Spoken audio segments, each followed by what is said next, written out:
a cada um segundo as suas obras. Esta afirmação de Jesus nos parece justa.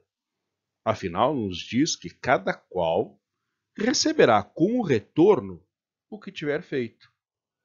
Este seria o sentido desta expressão, a cada um segundo suas obras. Ora, nada mais justo do que recebermos, pela lei do retorno, aquilo que construímos. Quem já não ouviu, né? Que Deus lhe dê em dobro tudo que me fizeres? E isso, é claro, nos parece justo. Mas de que maneira essa justiça se estabelece? Que mecanismo coordena a distribuição dessa justiça? Numa análise mais precisa, nós concluímos que essa sentença de Jesus, nesta sentença, inclusive, estão sintetizadas todas as leis que regem as questões ético-morais. As consequências dos atos se dão de forma direta e natural, sem intermediários. O que fazemos, de bem ou de mal, recebemos de volta em algum momento no futuro. Então, é sempre pertinente nos perguntarmos: quando pensamos nisso, ficamos esperançosos ou receosos quanto ao nosso futuro?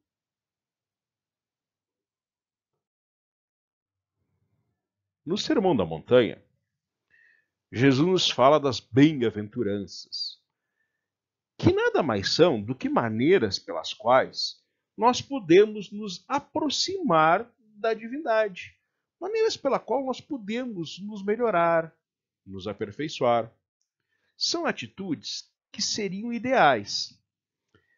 Nem sempre a gente consegue praticá-las, nem sempre conseguimos estar à altura dessas atitudes.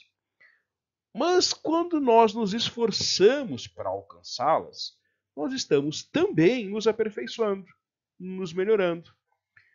Com certeza, ao nos guiarmos pelas palavras de Jesus, seremos pessoas melhores no fim de cada jornada.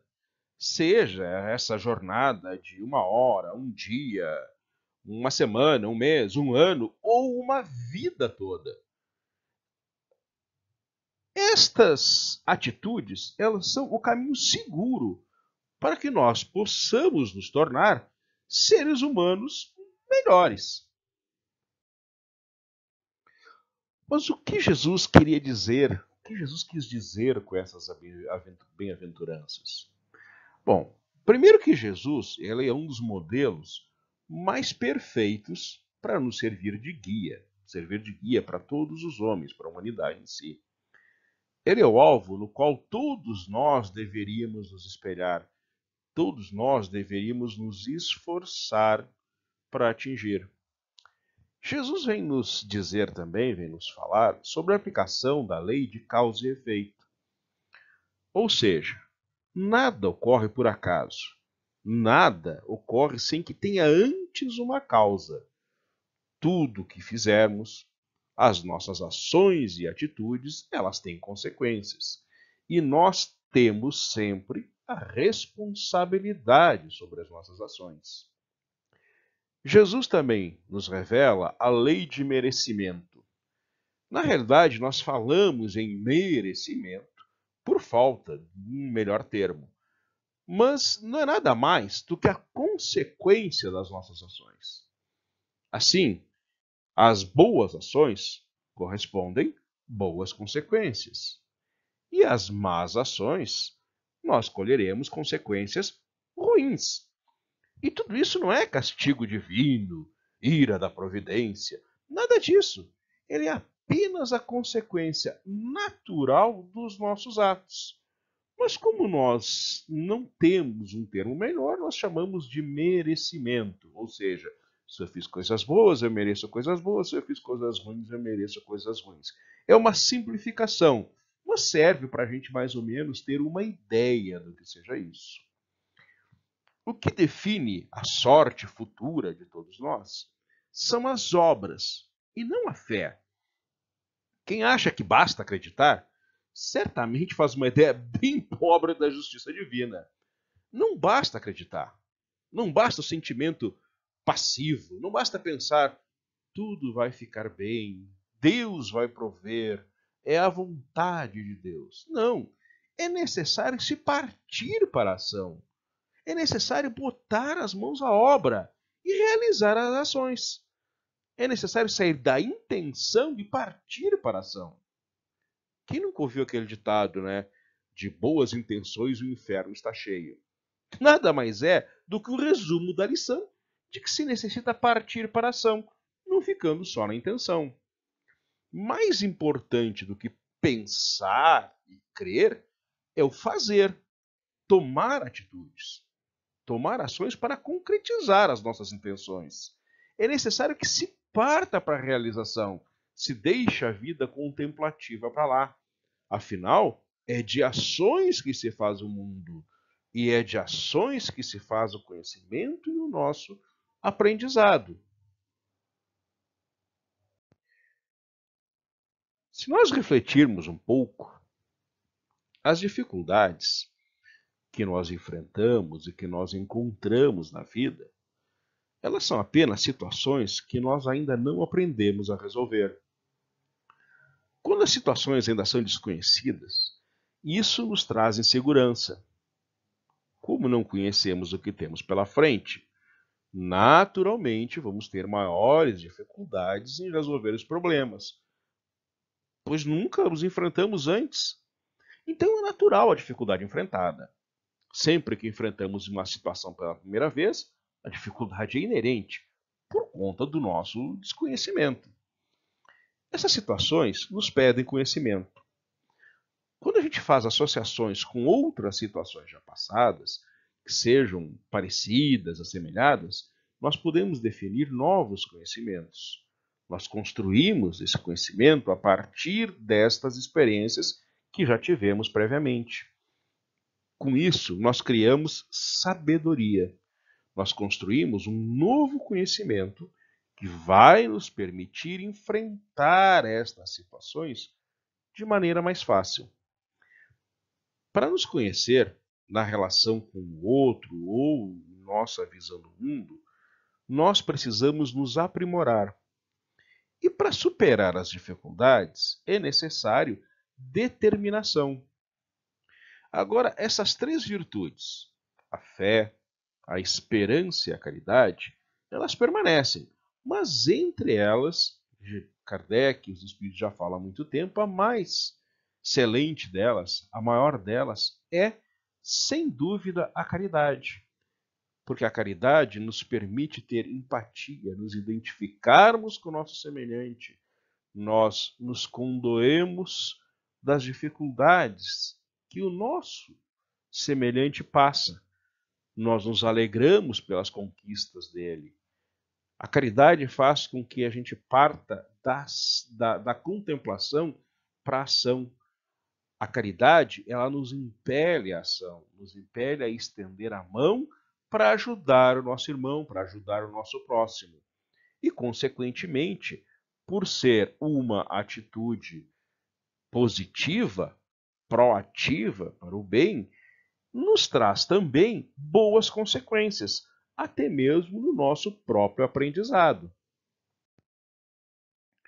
Nós caminhamos nessa trajetória que se chama evolução. Nós estamos sempre evoluindo. De acordo com o esforço empreendido, nós estaremos mais próximos ou mais distantes do programa a ser alcançado, do alvo pretendido. Quando nós desenvolvemos essas nossas habilidades, essas nossas características, amor, inteligência, livre-arbítrio, nós encontramos sabedoria, o que evita o sofrimento e a dor, pois nós vamos enfrentar as situações com maior conhecimento, com maior sabedoria. Evitaremos aquelas situações que nos trazem sofrimento, que nos trazem más consequências, e procuraremos aquelas situações que nos trazem boas consequências. Então, com sabedoria, até por sabedoria, nós tentaremos sempre fazer o bem, porque sabemos que o bem nos traz boas consequências. Então, A nossa obra será sempre voltada, sempre para o bem, quanto mais conhecimento nós tivermos. Através do nosso livre-arbítrio, nós fazemos escolhas. E essas escolhas geram consequências. As consequências, elas geram discernimento. Por quê? Porque eu fiz uma escolha, eu tomei uma atitude, eu gerei uma situação e essa situação teve uma consequência, boa ou má.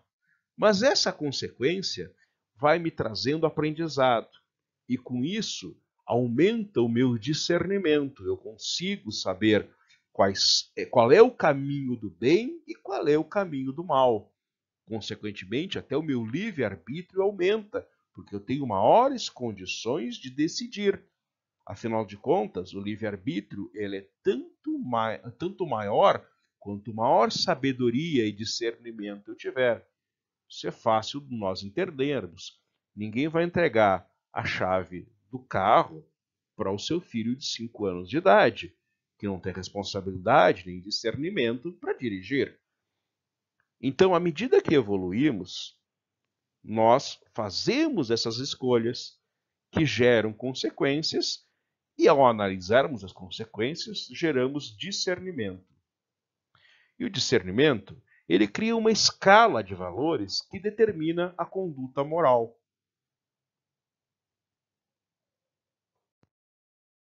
Então, como falamos, através do livre-arbítrio nós fazemos escolhas. Essas escolhas geram consequências, que geram discernimento, que aumenta a minha sabedoria e aumenta meu livre-arbítrio. Uns caminham mais rapidamente, de maneira célere, rápida, com determinação. Outros vão mais lentamente, mais morosamente, levando séculos a mais. Alguns estacionam nas inferioridades, com a preguiça, a acomodação, a indiferença, os vícios, o desamor. Porque é sempre mais fácil achar um culpado. Deus, a sociedade, o marido, a esposa, os filhos, a sogra, ou governo, ou alguém, ao invés de ter que contar consigo mesmo, tendo que assumir a responsabilidade, tendo que olhar para si mesmo. Uma das coisas que nós humanos somos mestres é em jogar a culpa para os outros. Nós geralmente atribuímos, terceirizamos a culpa. Ah, o negócio não deu certo porque o governo não permitiu, porque o meu concorrente foi mais esperto, porque eu fui passado para trás, porque o meu funcionário não fez o que tinha que ser feito, porque eu dei azar. É sempre mais fácil terceirizar a culpa. No momento que nós começamos a assumir as responsabilidades sobre o que fazemos, a coisa muda de figura. Porque nós passamos a não mais jogar a culpa para ninguém. Até mesmo nós passamos a eliminar da nossa mente a ideia de culpa. Não existe culpa, não existe pecado, não existe culpa. Existe responsabilidade. Se eu quis fazer uma coisa e isso não deu certo, a culpa não é da sociedade, a culpa não é de Deus, a culpa não é do destino, não é do horóscopo, não é de ninguém. Ninguém tem culpa, mas eu tenho responsabilidade. Então eu tenho que analisar e ver, talvez eu tenha escolhido um momento errado, talvez eu tenha escolhido o alvo errado, a maneira errada de fazer as coisas, ou talvez aquilo simplesmente não deveria ser feito. Eu tive um erro de julgamento. Eu errei meu julgamento. À medida que nós começamos a assumir a responsabilidade sobre o que nos acontece, nós começamos a crescer como pessoas e acontece alguma coisa que é muito legal da gente ver depois. É que aquelas pequenas irritações, pequenas consequências do dia a dia que antes nos tiravam a paciência, nos tiravam o sono e tudo mais, elas não nos atingem mais da mesma maneira. Nós recebemos o baque, mas nós analisamos a situação e vamos ver como resolvê-las. Consequentemente, nós saímos da situação difícil muito mais rápido, de maneira muito menos traumática e de maneira muito melhor. Nós crescemos, nós aprendemos. Cada dificuldade que nós enfrentamos, nós aprendemos muito mais. Ao passo que a culpa é passiva. Nós jogamos a culpa nos outros. Enquanto a gente joga a culpa nos outros, eu não preciso analisar o que aconteceu, pois a culpa não foi minha. Eu fiz tudo certo. O governo, a sociedade, Deus, a providência, o horóscopo, a conjunção dos planetas, isso foi o que não deixou que a minha intenção se concretizasse. E com isso, como terceirizo a culpa, eu não aprendo.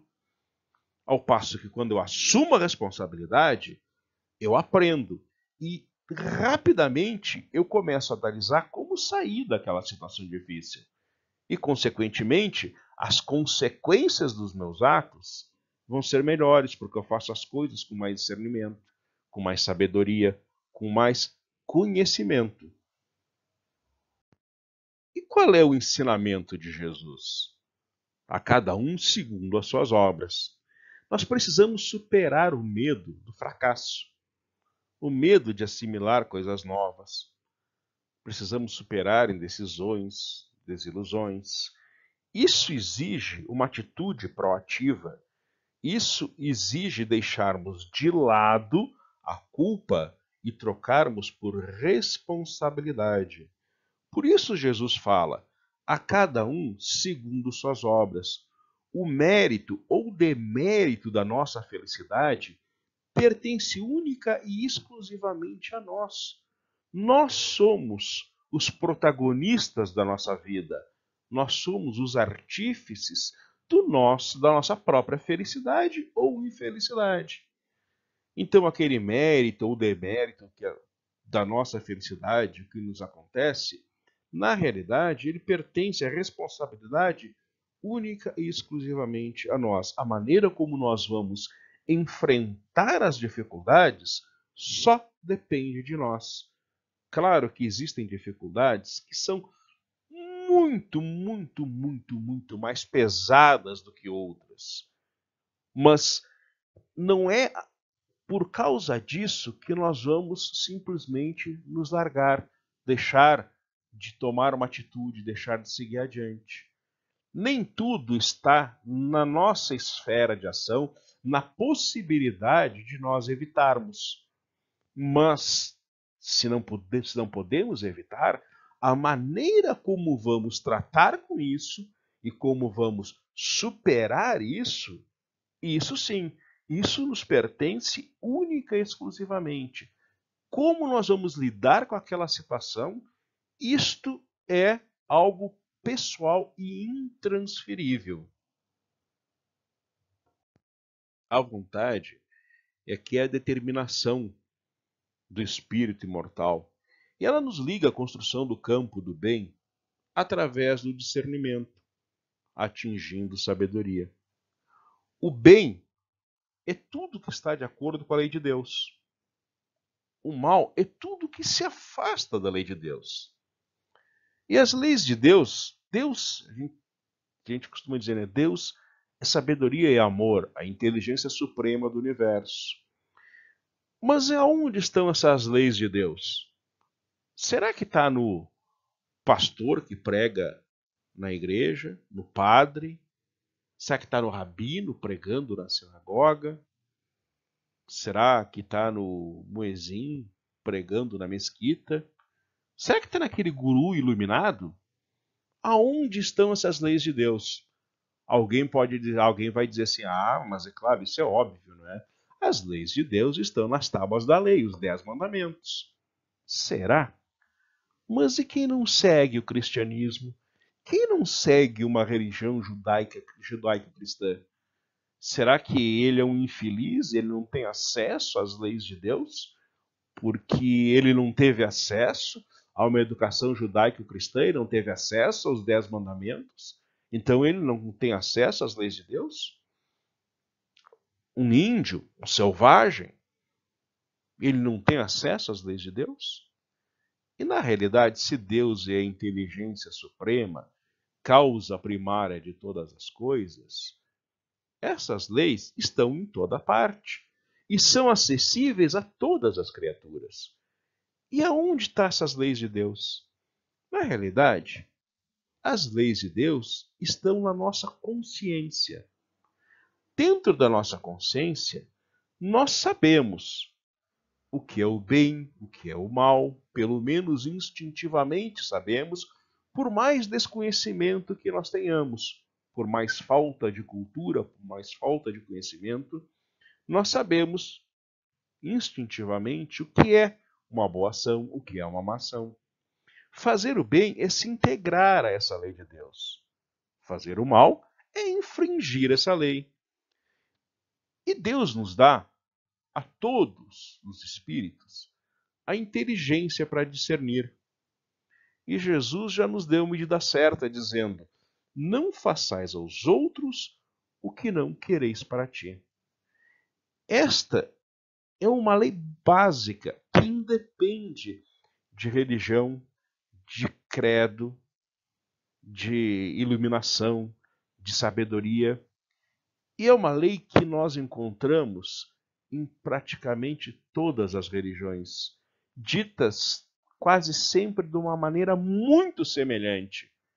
Então nós concluímos que isso não é privilégio só de quem é cristão, por exemplo.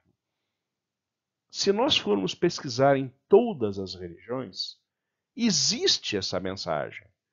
Até nas religiões mais primitivas, dos selvagens, dos índios, dos aborígenes, tem lá essa ideia até impregnada na consciência de todo mundo. Não faça aos outros o que não quereis que façam para ti. Ou seja, como Jesus já falava, amai os próximos como a ti mesmo. Toda a lei está contida nisso. Então, se nós não conseguirmos aprender nada mais, só isto nós podemos apenas ouvir a nossa consciência. Nós não precisamos sequer aprender, porque isto está escrito na nossa consciência. Não fazer aos outros o que nós não queremos para nós. Vamos além ainda. O que dizer do operário que somente visitasse a porta da sua oficina, louvando-lhe a grandeza? Oh, que oficina bonita! Que beleza! Admirando, mas sem se dedicar ao trabalho. O que dizer de um navio fantasticamente equipado, maravilhoso, mas que vivesse indefinidamente no porto sem navegar? Por incrível que pareça, existem milhares de pessoas, que se dizem crentes no Evangelho, crentes em Jesus, crentes na Boa Nova, que estão nesta lastimável condição. Creem, adoram, consolam-se, todavia não marcham para diante, no sentido de se tornarem mais sábias, mais nobres, mais evoluídas, com maior discernimento, com maior conhecimento. Já se precavendo contra males semelhantes, Paulo afirmou: deixando os rudimentos da doutrina de Jesus, prossigamos até a perfeição, abstendo-nos de repetir muitos arrependimentos, porque então não passaremos de autores de obras mortas. Essas palavras de Paulo já nos mostram que o arrependimento é útil de vez em quando, sinal de teimosia e viciação. Mais do que nos lamentarmos pela culpa, nós temos que assumir a responsabilidade e colocar mãos à obra e irmos adiante. Porque a culpa ela é paralisante, ela é passiva. A pessoa que se culpa joga a culpa para culpa os outros e fica na autocomiseração, fica se lamentando e nada faz, não sai dali. Já aquele que assume a responsabilidade pelo que faz, ele para, analisa o que fez, analisa as consequências e vê se as consequências são boas ou são más. Independente se forem boas ou más consequências, tira conhecimento daquilo ali, constrói um novo conhecimento. E se forem más consequências, essa pessoa ela vai procurar maneiras rápidas de resolver aquela situação. Então, mesmo para quem pratica ou para quem sofre as consequências, a responsabilidade ela é muito melhor porque ela é ativa, ela é dinâmica.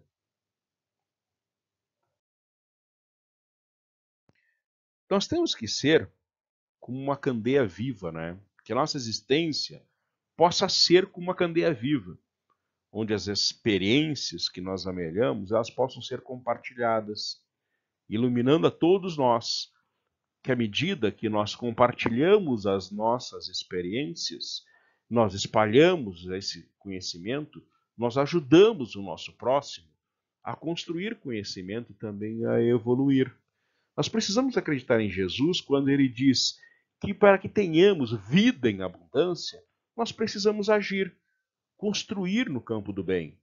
Fazendo, errando, acertando, mas construindo sempre no campo do bem. Tentando acertar, tentando sempre fazer o bem. Podemos errar, é lógico, mas nós vamos corrigir, vamos refazer e vamos acertar. Para isso, nós precisamos agir. Então nós precisamos acreditar quando Jesus diz que para que a gente tenha vida em abundância, a gente precisa agir. Determinação é uma força interior manifesta, é ativa, uma vontade resoluta, forte, acompanhada de uma fé inabalável, que nos capacita a encontrar sabedoria, esperança, tendo novos recursos de vida. Começar de novo em qualquer circunstância. Seja na perda de um ente querido, uma doença, um revés financeiro, uma nova formação profissional. Nem tudo o que nos acontece, nem tudo é responsabilidade nossa o que nos acontece. A perda de um ente querido, por exemplo, a maior parte das vezes não é responsabilidade nossa. É o transcurso natural de uma encarnação. Todos nós vamos chegar ao final de uma encarnação. Todos nós vamos passar pelo momento de desencarne. E quando isso passa, é lógico que nós, se formos no caminho do bem, no caminho reto, deixaremos saudade. Muitas pessoas sentirão a nossa falta, assim como os nossos entes queridos. Quando eles partem, quando eles se vão, nos deixam saudades, nos deixam, às vezes, a partida é abrupta, ou num acidente, ou vítima de violência, ou uma coisa assim, é algo que nos dói, e nos dói profundamente. Não é nossa responsabilidade isso que aconteceu. Uma doença, um revés financeiro. Eu coloquei minhas economias num investimento, num banco, e o banco quebrou, ou roubaram. Enfim, não está na minha alçada de responsabilidade. Eu não consegui fazer nada, era impossível fazer qualquer coisa para evitar isso. Então ocorreu. Então eu não tenho responsabilidade sobre o que ocorreu, mas eu tenho responsabilidade em como enfrentar este revés, em como enfrentar esta circunstância, como seguir adiante e começar de novo em qualquer circunstância. Isto é responsabilidade minha. Então, para isso, a gente precisa agir. E se tivermos essa vontade resoluta, acompanhada dessa fé que nos capacita a encontrar sabedoria, esperança, nós vamos conseguir enfrentar essas circunstâncias, superar essas dificuldades. A fé não só move montanhas e consola os corações, como nos dá sempre uma força fantástica para enfrentar as situações. A fé é uma mola propulsora tão grande que muitas vezes nós vemos pessoas realizarem coisas que nós, na falta de melhor explicação, classificamos como verdadeiros milagres. Mas é a força da fé fazendo com que essa pessoa consiga superar uma dificuldade. E nós podemos dizer que, digamos assim, o que poderia dizer assim, o código, né, para a vida futura, para que possamos ter uma vida futura melhor, se resume basicamente em 3 princípios. O sofrimento, ele é inerente à imperfeição. Quanto mais imperfeitos nós formos, maior será o nosso sofrimento. Por quê? Porque somos menos capazes de superar as adversidades. Quanto mais imperfeitos nós somos, menos conhecimento nós temos. Então, nos é muito mais difícil superar as adversidades. Sofremos mais por causa disso. Segundo, toda imperfeição, assim como toda falta que dela resulta, traz consigo o próprio castigo, nas suas consequências naturais e inevitáveis. Assim, por exemplo, a doença decorre dos excessos, o tédio da ociosidade, sem que haja necessidade de uma condenação especial para cada falta do indivíduo.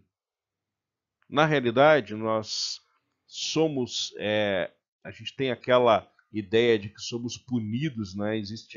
Existe um dogma na igreja, um ditado na igreja que diz que nas religiões que somos punidos naquilo que pecamos. Bom, na realidade, existem duas notícias aí, uma boa e outra ruim. A primeira boa notícia: Deus não pune ninguém. A segunda é uma má notícia: Deus não pune ninguém. Ou seja, na realidade, nós sofremos sempre as consequências das nossas atitudes. Nós somos os juízes e executores das nossas próprias faltas. Lá no Pai Nosso tem, né? Pai Nosso que estais nos céus, santificado seja o vosso nome, venha a nós o vosso reino, seja feita a vossa vontade, assim na terra como no céu. Perdoai as nossas ofensas, assim como nós perdoamos a quem nos tem ofendido. Às vezes a gente passa por essa frase batido quando reza o Pai Nosso. Mas vamos pensar no poder do ensinamento desta frase. Perdoai as nossas ofensas, assim como nós perdoamos a quem nos tem ofendido. Então, não há aqueles somos punidos no que pecamos. Não! Na realidade, Deus não diz, olha, eu vou te punir com tanto porque tu fez tal coisa. Não existe isso. A nossa consciência nos exige isso. E a medida da nossa punição é a medida que nós aplicamos no outro. Perdoai as nossas ofensas, assim como eu perdoo do meu irmão. Então, se eu perdoo o meu próximo, quanto mais rápido e quanto maior for o meu perdão para aquela pessoa que me ofendeu, para o meu próximo, mais eu vou ser perdoado e eu vou receber o perdão. Quanto mais rigoroso eu for com o meu irmão, mais rigoroso serei comigo mesmo. A minha consciência vai me cobrar. Então a punição é a medida que eu puno o outro. Eu sou julgado na medida que eu julgo o meu próximo. E a medida sou eu mesmo.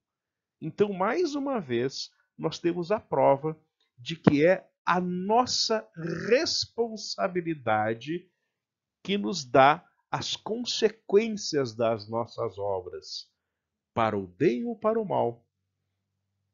E o terceiro princípio seria que, como todo homem, todo espírito que está evoluindo, ele pode se libertar das imperfeições, desde que o queira, ele pode igualmente anular os males consequentes e assegurar a sua felicidade futura.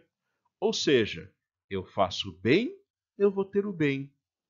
Se eu tenho atitudes que geram más consequências, é o que eu vou ter como retorno.